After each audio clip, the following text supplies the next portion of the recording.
We're here to kick off our sixth session of the Baali Chronicles. Tonight we don't have Lemont.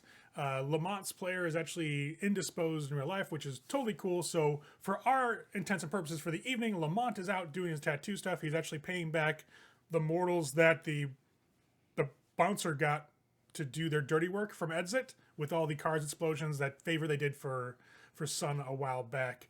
So we're picking off while he's out doing that stuff, and Preston and Sullivan are left alone again for an evening, which I'm starting to think isn't really a good idea. So that's going to be interesting. All right, so to kick stuff off, you guys all got back to the Haven without any ill effect the last game. You guys got a good day's rest and are waking up the following evening. And per usual for the evening, let's get those rouse checks and see how this goes. All right, Sullivan's good with his one success. There is no hunger being had there. And Preston gets a little hungry. What else to do? Yeah. Always. Preston's Always. at 2. You guys wake up for the evening. Sullivan is fine. You don't feel your beast clawing at you any more than usual when you get up for the evening. Preston, however, you're starting to feel that pang of hunger again. Now, Lamont's already left. He leaves you guys a note that says he's going to be at the tattoo shop. He's paying the humans that the bouncer at Exit got to do you guys' dirty work for you. So he's going to be off doing that all night tonight. And basically just leaves a, please don't fuck around or find out tonight. I'd really appreciate it. And by the time you guys are getting all up and ready to go and you come to your senses after the day sleep, he's already gone. So, waking up, you guys can hear that it's oddly quiet for you, as in those usual scritches and scratches that you guys would hear in the walls from all the rats and all the bugs that are around, or, in Preston's living area. You don't hear that. That's all seems to be gone. And if you recall, last time you guys spoke, V, your friend, had said that he was taking care of that for you. But then you guys were kind of rude to him again. So who knows what's going to happen with that? Who knows? But you all wake up. We weren't rude. We politely Lamont's turned gone. him down. What do you guys want to do? First thing I'm going to do is I'm going to open the curtain to Preston's and be like, today is the day. Today's the day we find out what that says. Hopefully. And then I can teach you how to read it, and then I won't have to do all the translating all the time. Hopefully. And let's see if you actually learned it. I mean, what if this person actually taught you a completely different language or the wrong translation, and you're going to translate it and it's going to be like lyrics to a fucking Black Poison Sabbath song? song or something. We'll see. If he did do that, I'm just going to go with Rosetta Stone next time. Fuck that guy. Let's go. I'm going to head downstairs, Ray. Okay. You head downstairs and you grab that lantern that sits at the top of the stairs when you guys come back up, light the candle, make your way on down. As you start descending into the basement, you obviously feel the air get a little cooler. It's still relatively cold in the house. It's still like mid to late February at this point in time. So it's probably really, the 20s would be really like generous. It's probably around 10 or single digit temperatures outside. So as you descend into the basement, it evens out at probably like at 50 or so degrees. You step down in, and in the light of the lantern, you walk into the sacrificial chamber where you guys have the well of sacrifice. And as the light kind of slides over all the inscriptions and the engravings around that well, you start making out words. It's not all of a sudden like, oh, I can read this now perfectly. It's still going to take some work because you have to decipher the things, in the way that there are no word breaks, essentially. So you basically take your lantern, start walking around and trying to get a good an eye on things and how the start and stop points are laid out, so you can actually see, okay, here's where the whole thing starts and here's where we go from. Preston, go down with him? Yes. Okay.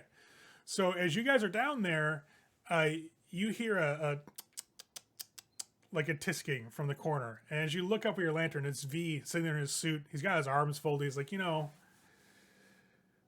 all that hard work, I could have just told you what it was. I don't know. I don't really know where our relationship stands anymore at this point. But Hey, V, I understand. I don't have a problem with you. I am just not looking to give you the appeasement you're looking for just yet. Other than that, I have no issue at all. I would say work on your friend Lemont. He gets brought on board, we should be fine. We'll have a great working relationship at that point. Fair enough. We'll definitely have to discuss it at a future date. Currently, he's busy, and I am eager to start reading, among other things. Yeah, enjoy your little library time, as it were. Thank you, V. And you'll I'll start making my way around. you see him slowly start to fade. Like you can start seeing through him, like the wall behind him, and then he's just gone.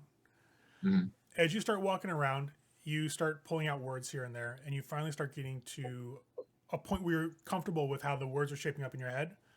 What it says is, "Praise be to Atal Shen, he who has given all to the pursuit of Nemtaru's glory. Through him can Nurgle's dreams be realized and the doorways opened.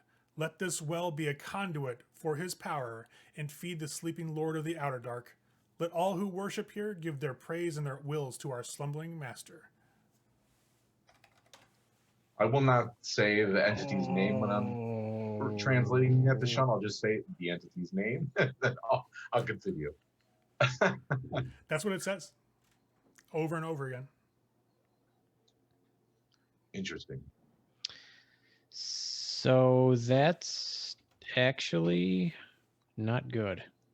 So you do What? remember what it originally said at this point. Like you guys have your books and your tomes for the inscriptions.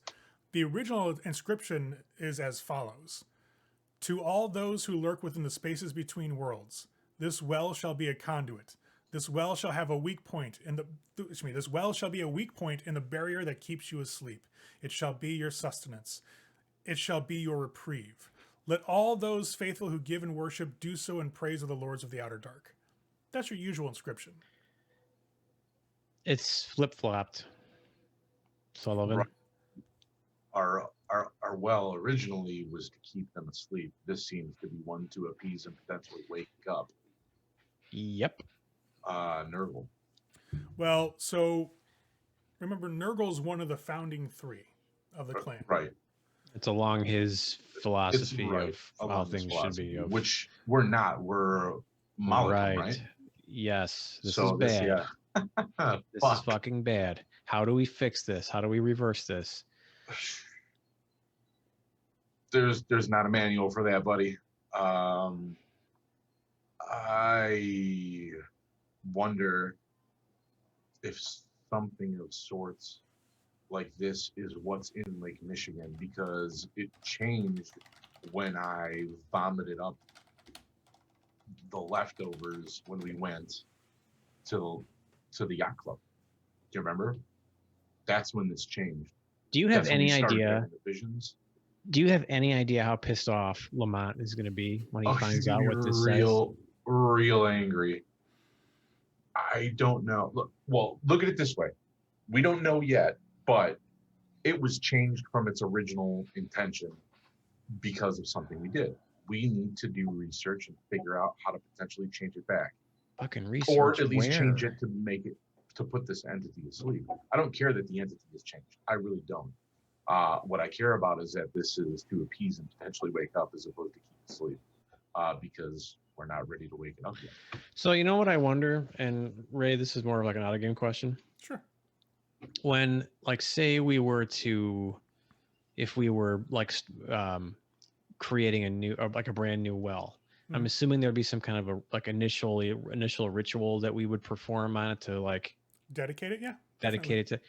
Okay, maybe we should try that. Maybe we should try to rededicate it. But how? Well, trying to rededicate it like that piss this thing off more. It just, Yeah, I'm sure it probably will. But what else are we gonna do? I don't know. We got to tell it to fuck off. Shit. I you know what I really think? I don't know why I'm so like worried about Lemont, but I feel like we should fix this before he gets back. I don't know if we have the capability to do that. Not that We I'm would have afraid to of him, use- but like I just don't want to listen to it because you know he's gonna blame us. It's gonna Oh, be I our know. fault Oh, because absolutely. we're idiots. But if we fix it, and we just don't say using the anything, drop then point, without using the drop point and potentially getting information from our, I guess you could call him our mentor, or potentially getting a hold of our sire, I'm not sure how we're going to do that. And if all that's going to happen if we don't appease this thing and stop using this well, is it's going to become a smaller conduit. It's not going to change the conduit. So if anybody comes here and starts doing it again, it's just going to expand and become more powerful again. You know what else happened after you vomited into the well? Right after that, that's when Vish started coming around. Yeah. And that's also when the bug happened and things associated with demonology and Nurgle in general, the pestilence thing and whatnot. So yeah, I really screwed the pooch on that one, I guess. Jeff, give me an occult roll. Yeah. Let's see how well you do. Use your intelligence with it. Okay. Let's see how you do. How many dice do we have?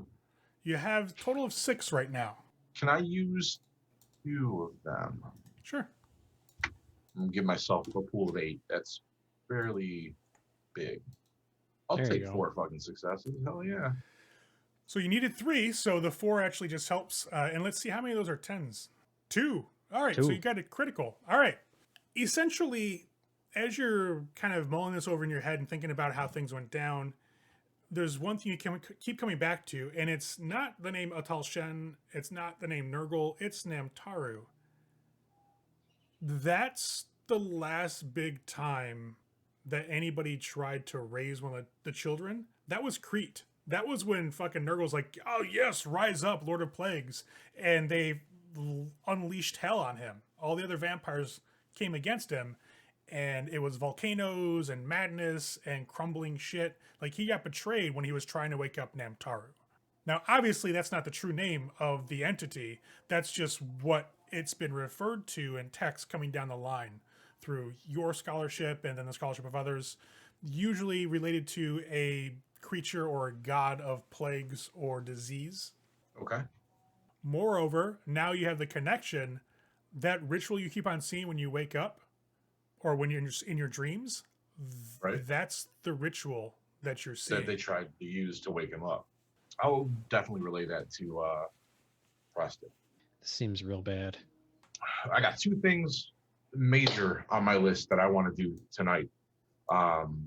If you have the time, Preston, if you're interested, and let me know if you agree with these or want to change any of them. The first, sans this, is I want to check out the cult, guys in the blue robes, because that's happening tonight.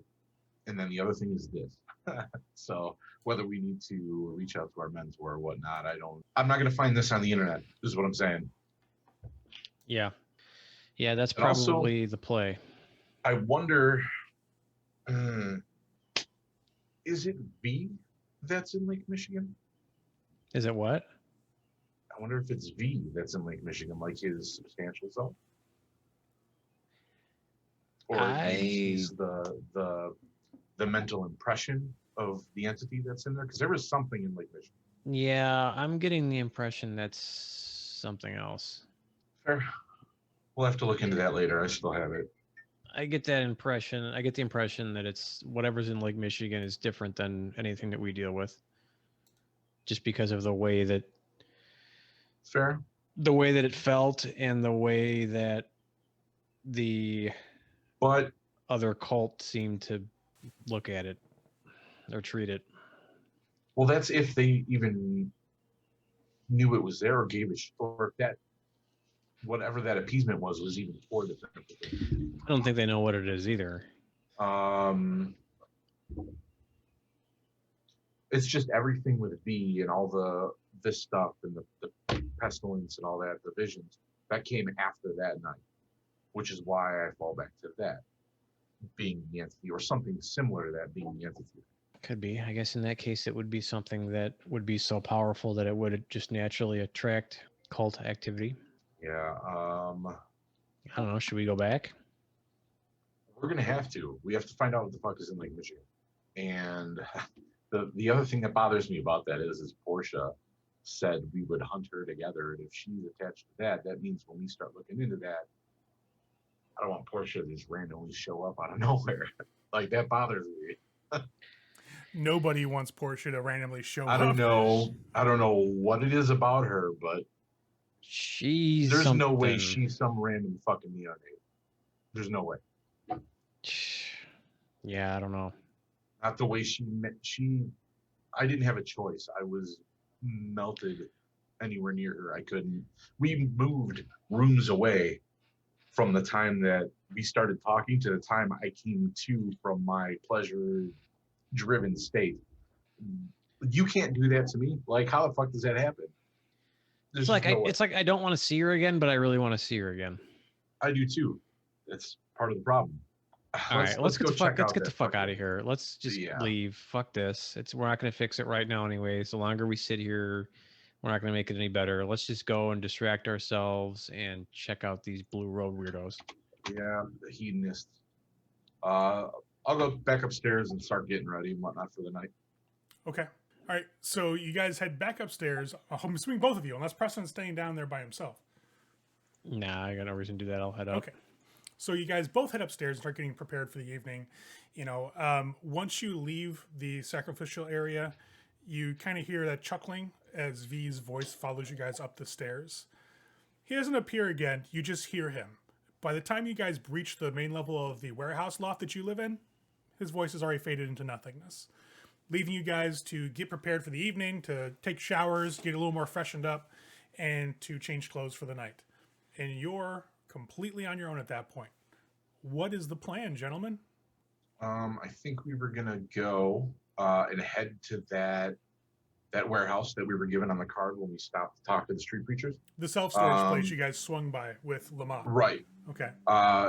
And we're gonna go somewhere where we can potentially validate parking. Where was that, by the way? What part of the city was that in? It was like a little bit north of River For North. the north. Yeah, a little towards the like the residential areas there. All right. I really want to go back to Wrigleyville Why do you want to go back to Wrigleyville? to eat. Oh, we can stop there beforehand if you're hungry. I don't have a problem with that. Yeah, you can pass there on your way down. Let's do Yeah. that. We'll do that. Yeah. Yeah, let's All do right. that. So, We're as you always guys, hungry, right? yeah, well, that's just how One it of works us these is. days. Yeah. Yeah. As you guys pull on down towards the rack down there, passing the field, you guys get on to Clark. Go ahead and Preston, go ahead and use your hunting dice. Your difficulty is only going to be a 2 because you are in the rack. Let's see how bad I can fuck this up. Oh, we got a 3. Not that bad at all. So you guys park the vehicle. You manage to find a spot that's just a little bit off the main drag there, and you slide back into the restaurants and the bars that just line Clark all the way down. And you end up finding yourself in Smart Bar, which is a bar that's just below the Metro. And you get down there. It just felt right. You're like, yeah, you're looking for some food. This might be a good spot. And right off the bat, you're running into just possibility after possibility after possibility. Even as early as it is on the weekend, people are already out, starting to pregame, get things, ready to go, getting ready for any sort of shows or other clubs they want to hit up later on in the night. So the main drag of the evening has started already. And it's only like 8 o'clock. So you guys get down there, and Preston has kind of a field of people he can choose from. You have the nicely dressed man at the bar who's buying the occasional drink for people here and there, just his eyes are wandering over everybody. You've got a group of girls off to the side that are just like 2 or 3 of them drinking by themselves and talking. You got a couple scattered dancers on the floor here and there. And the way Smart Bar is set up is when you come down the stairs from up top, it's literally the doors are right to the left of the main doors for the Metro. And you descend these stairs, it's like 2 levels. So you go down 1, hit a flight, then you go back down all the way bottom. There's this small little like foyer essentially with a bathroom on either side. And then that leads into a main dance floor with a bar that just kind of runs like an L shape along 2 walls. And you have a DJ booth in the back to the left as you kind of walk into that area. And that's kind of what you're looking at. There are a couple stand-up tables here and there, and there is some minor places where people can see and sit. But there's really kind of a lot of open area here, a lot of open room for you guys to kind of get a good eye on people and check stuff out. It's not very crowded, but you do find some serious possibilities here. All right. Well, I kind of feel like dancing, so I'm going to go for one of the people that are dancing. Okay. With him, but I'm just gonna chill. I'm not actually gonna hunt. Okay. So the whole process takes you probably about 10 minutes. By the time you get there, you guys have this practice down, for your scene hunting essentially, and you draw this girl out off the dance floor, and Smart Bar itself is incredibly dark. Like it's always dark because they don't without the house lights on, it's almost pitch black, and they have a couple like lights that come through the fog machine, all that, but it's not really well lit. So there's plenty of dark corners that you can get to that definitely take a bite to get the edge off. Now, the same question is one I have to always ask: are you just going to slake your one hunger, or are you trying to get rid of the whole thing? I'm gonna slake the one hunger. So you'll feed quick and easy, get a fang in, drink your fill, and as that rush falls over you, you lick the wound and back up and leave this dazed and slightly drunk, woman near a corner of the dance floor. Wipe your mouth and you're good to go. You can feel already that warmth is kind of spreading through your body, that faint like false beat of your heart as it's just pumping the rest of it through your veins, and you feel sated. Perfect. I will move away and leave her there, kind of dance away, sort of make my way back over to where Sullivan is, and then I'll signal it. Let's go. Ready to go. We'll head out. You guys leave, head back up the stairs, and get back out into the cold. Now, getting here, there's easy parking right across the street at the hot dog place. It's right across from the metro. So it's just a really short jaunt across the street. You're going to be going to a place that is a little more active with this cult you're hoping to visit. Do you want to fake yourselves to look like you're human? I'm definitely, because it's still cold out. Yep. And we're trying to draw as little attention as possible. So I will rouse the beast. All right. So Sullivan, Preston, what is going on, man? Dude. I can't make a rouse check to save my ass. All right. So Sullivan, you get your success on the rouse check. You flush the blood through your system. And as per usual, I'm going to let that rouse kind of lead you through the majority of the evening, unless something weird happens where it just suddenly lets up. So you manage to assume that false life. Blood comes to the surface around your face and through your arms and fingers. You start to breathe a bit more naturally. You start to blink. Preston, you do the same thing, but that warmth that you just felt that's still settling into your body, it flees. Like as you force the blood to rush through your veins to assume this false appearance of humanity, you feel that coolness come back and that gnawing hunger crawls back up your throat again. And you are back at 2. It is what it is. So I'm assuming, guys, who knows? If the night goes well, you may be feeding here too. We'll see. Yeah, who knows? We'll see. We'll see. We're gonna have to roll with it. Fuck it. Yep. You guys get back to the SUV and you start heading towards the address that you were given by the street preacher. You guys circle the block a little bit and you can see that all the street parking has been completely filled up for at least like the surrounding 2 blocks. Damn. Okay. Yeah. Sure. There's a lot like 3 blocks away, but it's usual Chicago prices. You're looking at like $15 an hour at least. All right. Well, that's what we're gonna have to do. Okay. You get in this little like single story lot. It's just like literally a parking lot. You pull in, you get a ticket, the gate opens up, you guys park the vehicle, you got your ticket, you start heading out, you walk the 2 blocks or 3 blocks or so to the storage area. It's like a old U-Haul storage place that was completely closed up. And you see standing by the building itself with the gates are open, you see one guy in the blue cloak that you guys saw on these preachers. Doesn't look like the same guy you guys spoke to, the guy with the southern accent. Doesn't seem to be him. Looks like it's one of the 2 people that were with him. But he's just standing there, outside the building, smoking a cigarette. He's got the hood of the robe down just over his shoulders. You see a couple people kind of wander in. He nods to them, and they make their way into the storage areas. And they're heading towards what looks like when they have like the rows and rows of the lockers. They walk into that area and go into one of the buildings. Like there's a small door. They walk in. So my plan is to act like I am very naive and impressionable because I want whatever the full experience is. Like I want to give off the impression, like if there's somebody here that can easily be brought in and turned, that it's me. Okay. So just putting that out there. But I will pull out the card that we were given as we approach the guy. You guys do walk the up. same. But I am also keeping an eye out for people weak of will that we can reach out to and potentially steal. Define how you spot somebody visually that's weak of will. Well, easily. The people who are super into this Okay. Are easily manipulated. It's that simple. You get into a cult, I probably can do better than the cult you're into to bring you to our side. Jeff, you're in a cult too, right? Yeah, well, my character's cocky. I don't know what to tell you. So you walk up to this guy. He was like, "Hey, so you guys what last week?" And he takes the card. He looks at it. All right, hop on in, have fun. Go to the first building over here. It's just gonna take you all the way through. All right. The stream is much better, by the way. Do I need to give you the Whatever you do. password? No, I remember you guys. I saw you both. You guys walk in, and the snow underneath your feet crunches a bit. And I'm curious, Sullivan and Preston, you both are coming out to do this thing. You know it's going to be a cult. How are you dressed? Like, what do you guys look like as you're walking in?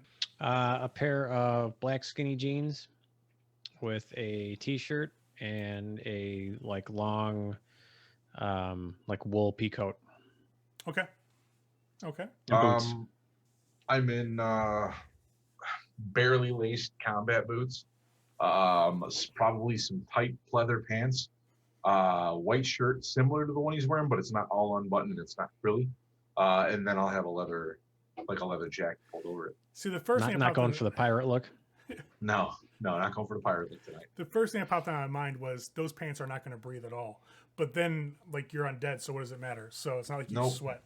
So you guys make your way in your little get-ups, your fancy clothing, to the door that you've seen people going through. And as you walk up, you can smell in the air incense, cigarette or very vape smoke, a little bit of cannabis in the air, a lot of weird scents just kind of commingling together, like it's just leaking through the door. And it's literally in the middle of this basically two garage things back and back, like one of the rows for the storage. The door's right in the middle.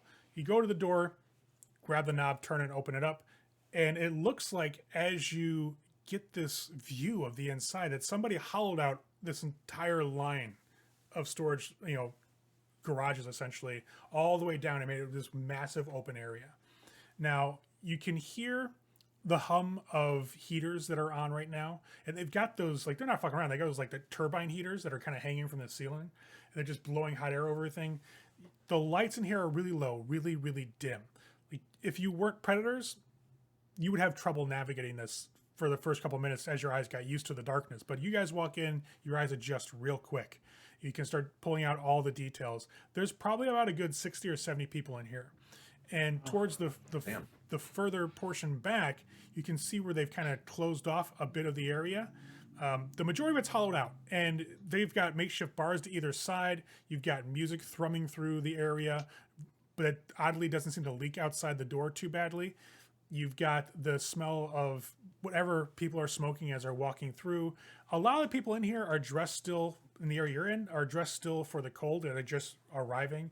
And you'll see them go like maybe 10 or 15 feet down. There's a small little area that's been kind of converted into a coat check. People are checking their clothing. And underneath, the clothing is varying a lot from person to person. Some people are dressed very conservatively, jeans and like a sweater. Others are dressed a little more scantily, tighter clothing, much like, Sullivan's or Preston's skinny jeans, or even just like a thin tank top. Not a lot of clothing on some people as they're moving through this area. And the lighting, it's like these beam lights that are kind of coming down from various locations throughout the area. They're just kind of sweeping over everybody, but they're really low power. Like, it's only like this dim glow that's spreading any sort of light around.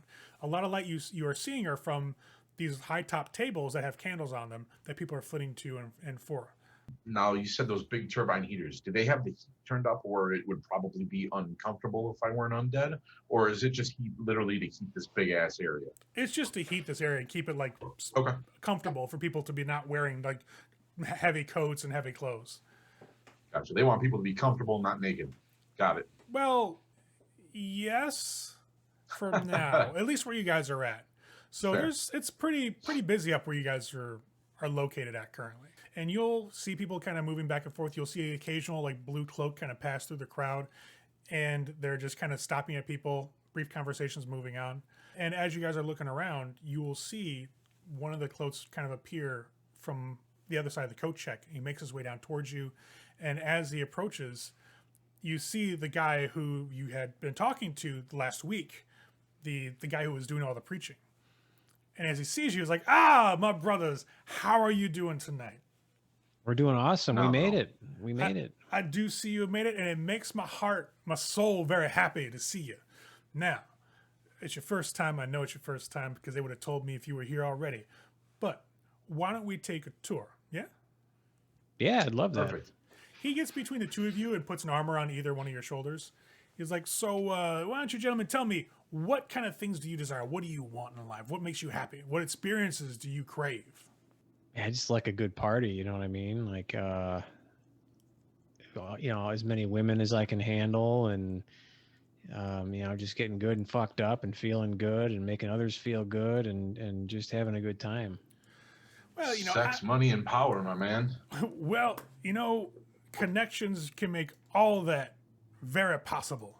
And as he guides you guys past the two initial bars on either side and then the coat check area, you can see where they've thrown down like rugs and pillows to create like these sitting pits. And you see people kind of like relaxing down there. They're having drinks, they're talking, and it's like really weird because you know that beneath all that it's just bare concrete, but nobody seems to care. They're all getting close to each other, smoking. You see a couple people do drugs here and there as they're scattered among, and he walks you through the middle of this makeshift pit essentially to the other side. It's like, well, I understand where you're coming from, but I will give you all a warning. Your first time here, we've got a couple new people that have been a little rough around the edges. So if y'all can be just a little bit more friendly than, like, I don't know, say that motherfucker right there. And he points this guy out who's against one of the walls. He's wearing a leather jacket, ripped blue jeans, and he's just looking at people, and people are giving him like a good 10 or so feet on either side. Now, this guy has some odd behaviors. As predators, you catch this almost immediately. When he stares at people, they're objects. They're not people. They're just things. But he doesn't give off any of the telltale signs of being undead. You do catch him occasionally sniff the air as somebody walks by him. And there's this sense of impending violence as you stare at him long enough. I'll just kind of nod, and after kind of looking at the guy and assessing all that, I'll just kind of go back to looking around. He'll lead you by his back, and you can see that after you got past a certain point, they left some of the walls, and the middle area is now like a hallway, and they have private rooms to either side. As you get back here, he's like, all right, gentlemen, now I know a lot of the usual stuff out there is not really going to be catering much to your needs.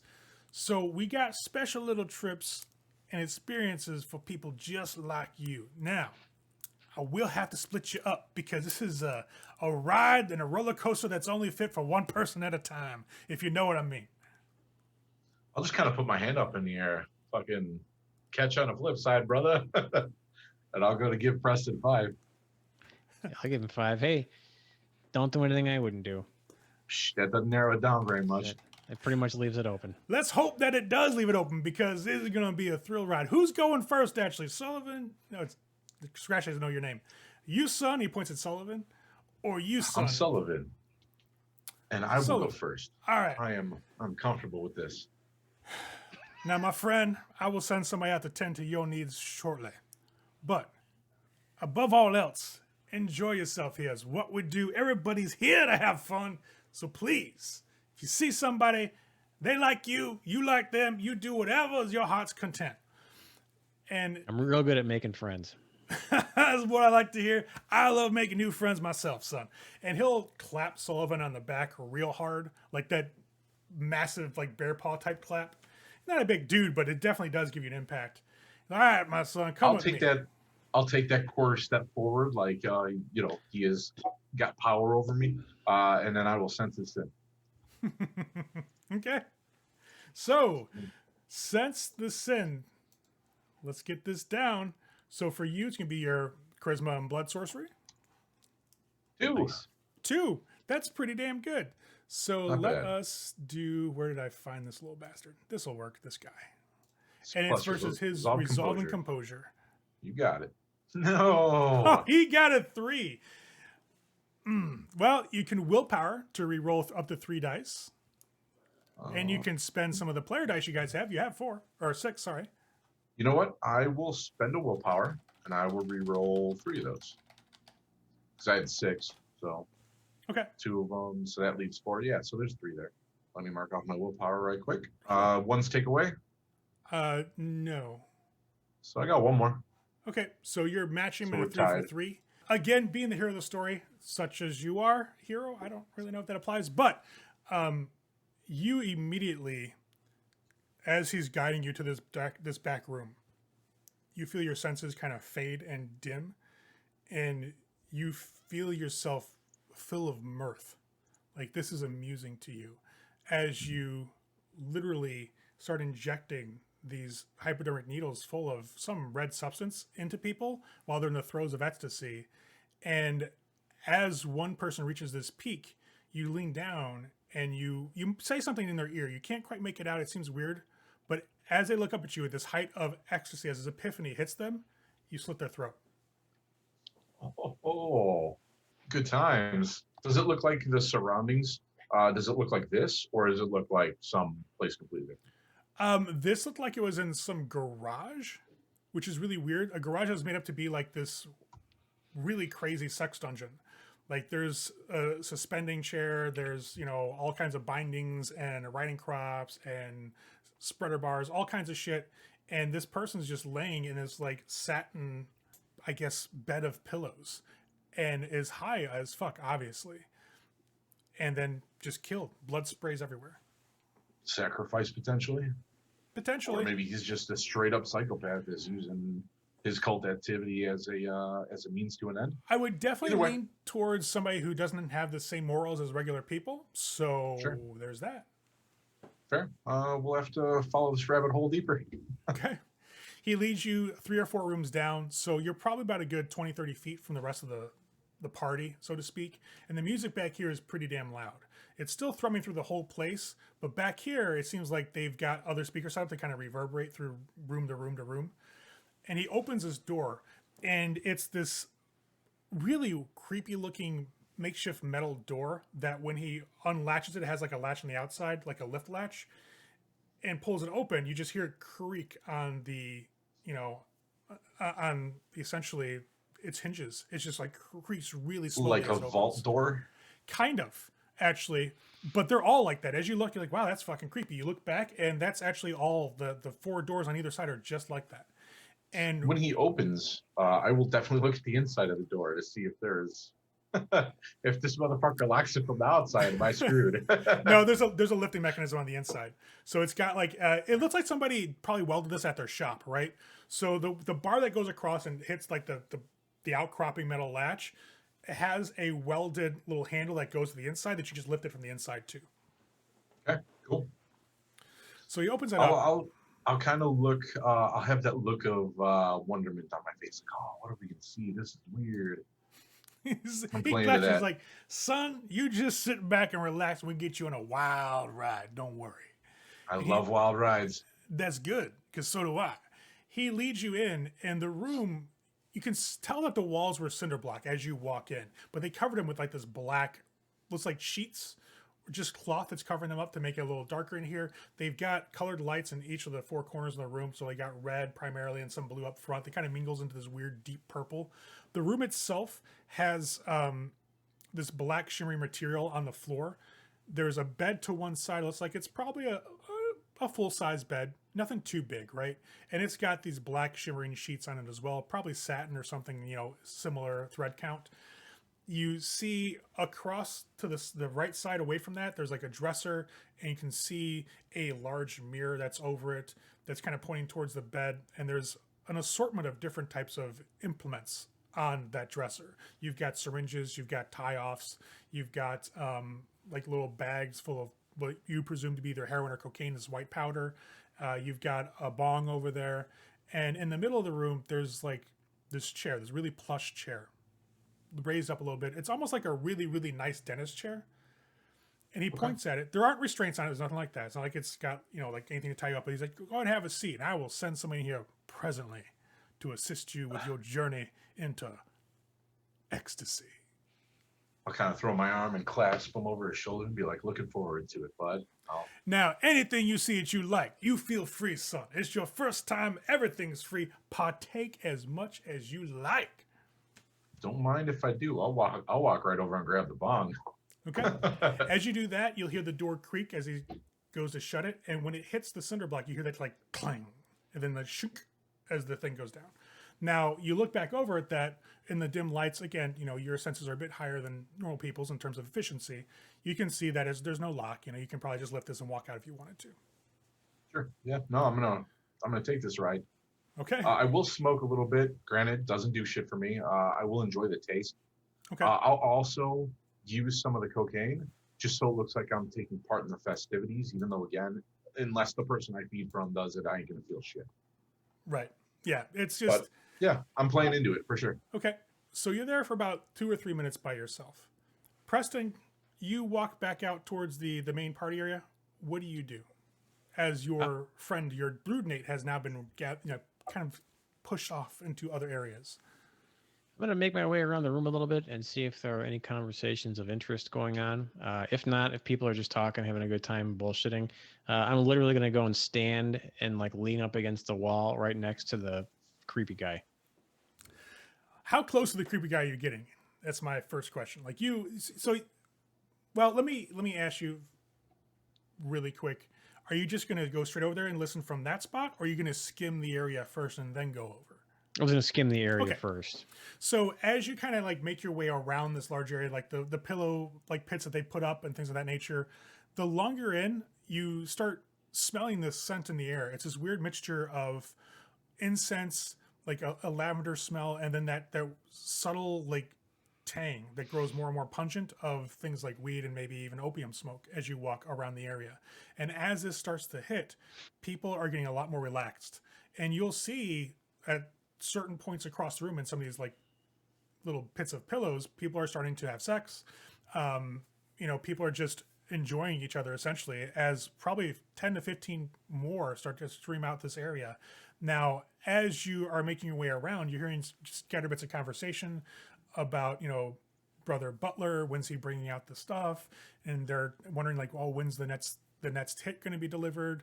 And it's like, oh, it's taking time. We have to harvest. You know how that goes. But don't worry. Have faith. Have faith in the pinnacle. The pinnacle is going to come. We will all be lifted from this experience. As you start drifting from conversation to conversation, pretty much everybody here is really into what's going down. And it's not just, oh, we're doing drugs or, we're having sex. It's all seem to have some sort of point for it. But even these recreational activities they're engaging in are not what they came here for. They came for something else. They're calling it the ash, and nobody is knowing. Nobody defines it. What they're talking about. But as you walk around, you start to make your way back towards the guy who's standing in the leather jacket, by the side of the wall. How close do you want to get to this guy? Because as you walk up, you can feel like this almost violence in the air. As you get closer to this guy, you can almost taste this like aura of anger that's just almost tangible around him. That's why people are staying away from him. They're getting completely put at ill ease when they're getting close to him. A couple of the blue robe guys you can see as you've been kind of monitoring conversations and kind of looking over his direction, a couple of them will try to come over towards him and he just kind of grunts or does something and they just kind of wander off. They're like, okay, fine, you do your own thing. Well, I do have a morbid fascination with pain as a tort or a tribute, so the discomfort is comfortable. So Yes. I'm like in conversational distance, like as if I don't give a fuck. Like I'm gonna go and I'm gonna stand like next to you up against the wall and just chill. You step up and he looks over at you. Now you get a better look at his features. He's a powerfully built individual, but it's compact. His frame is powerful. There's an aura of tenseness about him, but you can see like as he moves, like the t-shirt that's on his chest under the leather jacket, when it presses up against his pecs, like he's pretty well cut underneath all that. He's about, I'd say, just under 6 feet tall, so like maybe 5'10", 5'11", but he looks like he's built solidly underneath what he's wearing. So when he looks over at you, you can see he's a Caucasian guy, white guy, probably, I'd say early 20s, mid 20s at best, at oldest. And he kind of looks over at you, does like this weird like sniff of the air, and does a chuckle. The fuck do you want? I ask you the same thing. You stick out here like a sore thumb. Yeah, I'm here to put an end to this bullshit. Really? Oh yeah, me and mine. How many make up yours? Well, there are 3 of your kind that I know are here. So I'll just say more than that. My kind. My kind is different than your kind. Yeah, you're a fucking walking corpse, you dumb shit. And what are you? Not. Well, so when's this gonna go down? When are you guys? Are you waiting for like everybody to be so fucked up that they don't know what hit them, or what are you waiting for? Oh no, they'd all fucking lose sight of anything right now, anyways. I'm waiting for more of your kind to show up. Oh, so you're here for us? Something like that. I mean, you're behind this bullshit, anyways. I'm here. I'm here to find out who is behind it. I don't know anything about it. Some asshole in the city handed me a card, and it looked like some crazy shit. So I thought I'd come and see who's behind it. Well, tell you what, buddy. You stick close to me. I'll make sure that you get to live to see the whole thing. I appreciate that because I guarantee that everybody that you hate of my kind, I probably hate them too. Hey, that's great. But you're still one of them. You're still fucking all screwed up in the head. I'm glad you hate your own kind. I hate your fucking kind too. And that's really the best thing that is going to come out of this conversation. Now, that all being said, you just ran into guys on the side of the street and decided, like, fuck it, let's just show up. Yeah, why not? Got to find out somehow. Look, I want you to know, and I want you to really believe that, like, when it comes to me and like my friend, like, there really is more than meets the eye to us. Like, we're more than what you really think that we are. And Ray, I'm going to try and entrance him. Well played, sir. Yeah, okay. All right. So let's take a look here. So you're going to use your wonderful power of entrancement. Let's take a look at your test. Looks like it is charisma. Yep, Plus- charisma And use some dice if you got to. plus presence versus their composure plus wits. Yes, do you want to use any of your dice? I'm going to use 2 dice. That's So- fucking nuts. I got 8. What? You did get fucking 8. And that 1 is a 10. What the That's hell fucked up. is this bullshit? Oh my god.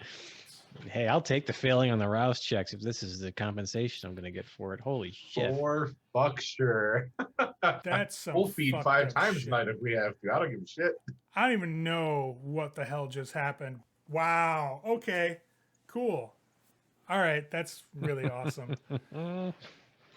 All right, you bastard, you.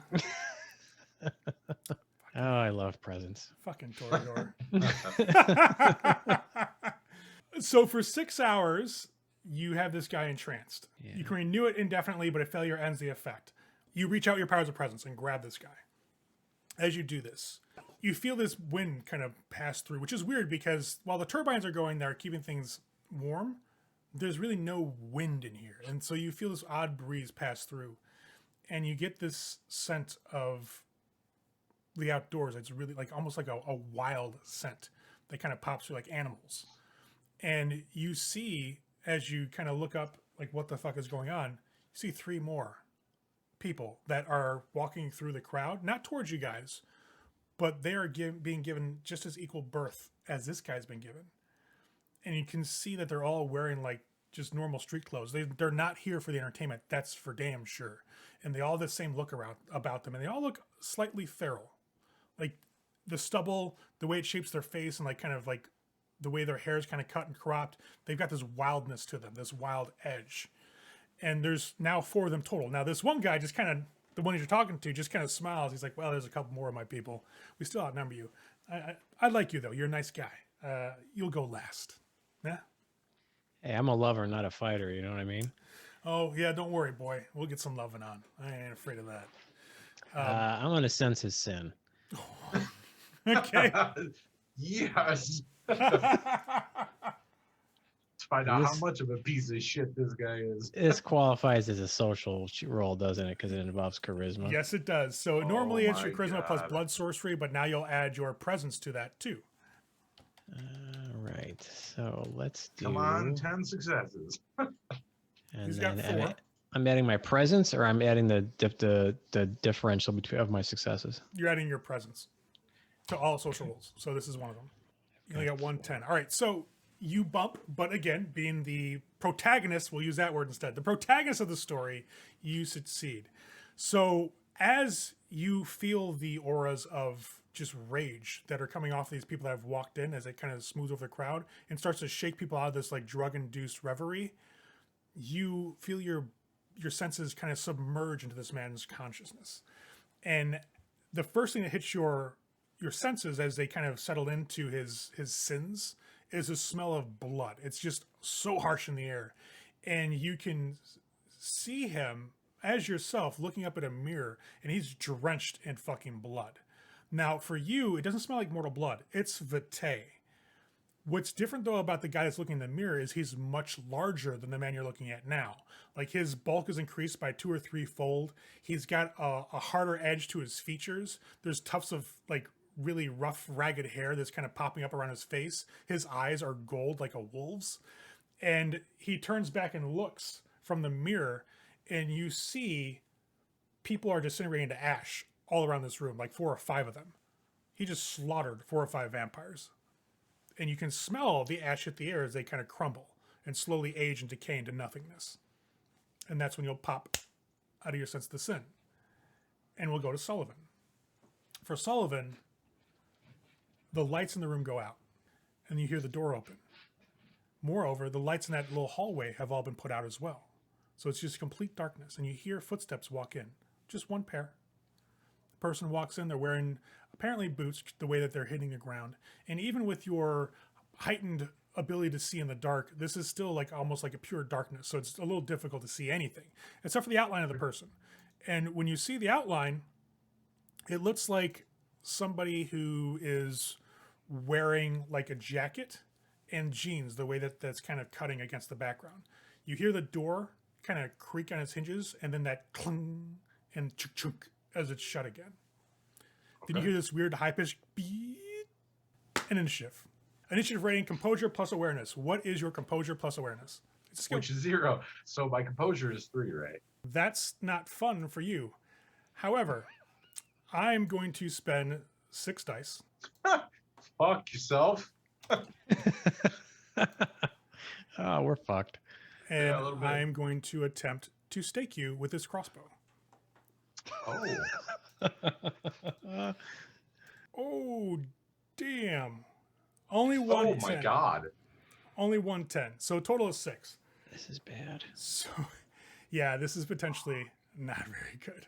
So let me look at the staking. Staking, call shot -2. So let's take 2 of those successes away because I fucking forgot. Aggressor must deal at least 5 points of damage before his half. Stake is always modifier 0. So you will take a total of, so -2, so 4. So you'll take 2 damage as you'll feel this crossbow bolt impale your chest. It goes right through your sternum and pins you to the back, the chair that you're in. Now, it only got 4. It needs to do 5 damage before being halved. So it was just very close. If I hadn't had forgotten about the called shot, you've been in fucking La La Land. But you feel it hit, and your beast immediately is like, what the fuck? You're on your 3. If I just went on the 4, what are you doing? Do I need to roll for frenzy? You have to make a willpower roll equal to the provocation level. So physical provocation or harassment is 2. So willpower roll, difficulty 2. Luckily for us, at the bottom of the page right next to Rouse is a frenzy button. So before you do this, which does that for us, I think. I want everybody to know, Jeff almost never succeeds in these rolls. He is a frenzy machine. So we're going to see what happens. Machine. Go ahead, Jeff. Hit it. Is it temp willpower that I have to roll? It just says willpower. I will let you roll your regular willpower. Okay. If not, I was. Well, it should auto-calculate. If you're clicking the frenzy thing, it Yeah, should just do it with what it should be. 2. You keep your shit. You got just on the base. That when that crossbow bolt hits you and penetrates your sternum, your beast. That's not the right roll. Oh no! For some reason, that did 6 dice. It added my willpower plus my humanity, which is really weird. So that is not the right roll. I'll just do. Yeah, there we go. There's an actual willpower one. So. Okay. Oh, see, there we go. There we go. Here, now we're back on track. Now we're back on track. Back on track. Jeff, your beast just rips through your body. You feel that crossbow bolt hit you, and you feel it pierce the bone. You can feel that bone splinter in your chest as the bolt slams into the chair that you're sitting on. Immediately, everything goes red. In this blackness, your vision just gets tinged scarlet, and you just know you need to destroy what just dared attack you. The problem I'm going to rouse. You can't see the fucker. Right. First thing I do, especially with my beast taking over, is I'm gonna rouse for my physical because frenzy, anger, it's the thing. Oh yeah, Oh 100%. yeah, buddy. So you're good. Your beast immediately summons his power in the blood. Doesn't get any hungrier. Now your blood potency is a what? Yes, What? No, it's a it what? is a 2 actually. I think. All right. Give me 1 second because I don't remember where that's at. Blood potency of 2. All right. So you get 2 bonus dice for your blood surge, and I'm assuming you're putting that in the physical. Yes. Now, do I have to pick a physical trait, or does it just go into all my physical stats? Physical, just physical. It is a So blanket then all buff. my physical stats are 4 right now. Yep. So now the question I have is, do you have heightened senses? I wish. I wasn't sure if you picked it. Lemont is teaching Lemont me, did. but I don't have it yet. Yeah, I bought it last week. All right. So you are completely essentially, well, you can't Blind. see anything. You're effectively Right. blind. And this guy isn't bleeding. He's only giving off a slight smell of like cigarette smoke. So that's in the air. I'll do my But best to focus on that because that's different from the pot smoke. So, it is definitely different. That's kind of where your beast is going to home in on. And but I'm let me- definitely going to get low to the ground, almost on all fours. I see this guy's beast when frenzy becoming very bestial, and kind of falling to instinct as opposed to anger in the frenzy. So it's definitely Murder Town, but very bestial about it. It's Murder Town. Yeah, it most certainly is Murder Town. Now, you do have the Bloodhound advantage, right? That's the merit you Mhm. have. You can That is true. smell this man's blood. Even in the dark, you can smell it. So we're going to reduce the difficulties for you trying to hit him in the dark a bit because of that merit. Oh, and the resonance in the blood is choleric. It's very angry. It's very adrenaline filled. It's fiery. This resonance is really, really potent. That's going to be tasty. I'm just going to have you cut your pool in half, essentially. Go ahead and swing at this dude. Do you want to use any bonus dice? Yes. As a matter of So- fucking fact, because I am not a fighter. For cutting the pool in half, take your pool before any bonuses and cut that in half. Wow. All right. So you smack And this is guy. to grapple. Oh, so you're grabbing him. Oh yeah. So you're hunched down on the floor, low to the ground, and you smell the air and you smell the fire in his blood, the anger in his blood. Got to be not that far from where the door was, but it smells like he moved the way your beast is tracking him. So you kind of like shift around on all four and you go to leap for him. And as you leap, you feel him and hear him step back and the scrambling as he's trying to reload the crossbow. And you just grab him by both shoulders and slam him back against one of the dressers along the wall. You have him in your grip. He is going to do an opposed strength roll to try to get the fuck out of you. Sure. So he got 2. Wow. 2 dice, 2 successes. I got 4. He's trying to shove you away as you guys kind of twist and turn and start slamming into the dresser. It's rattling against the wall as your beast is just like, no, now is where you die. What do you do on your turn? Oh, I'm gonna ravage him with my fangs. I'm biting. He's doing the Jeff combat move, grapple bite. Go ahead and roll. Yeah, go ahead and roll your since you already grappled him, I'll let you either choose to use your strength or your dexterity with your brawl. I'll leave it up to you entirely. There's not Okay. going to be any penalty here because you have a hold and you know exactly where he is. Mm-hmm. So I've used 5. We had 29, right? Yeah, you're at 24 dice now. I'll use 4 to knock it down to 20. And Wow. 4 successes it is. So you rip into this guy's throat. Like, as you rear back, your fangs descend, and you feel not only that mixture of the choleric resonance that's kind of painting his entire scent in your awareness, but now it's this tinge of fear. It's still that same adrenaline-filled smell, but as you descend down towards him with your maw, you bite into the side of his neck and just latch your fangs on him and just tear back. And this hot spray of blood just washes over your face and your chest as you hear him sort of gurgle and kind of struggle. With 4 damage, he is not going anywhere anytime soon. As a matter of fact, he's only got 1 health left as you basically have torn out his throat with your teeth. Now, the beast has his prey, and now the blood's just pouring out of him.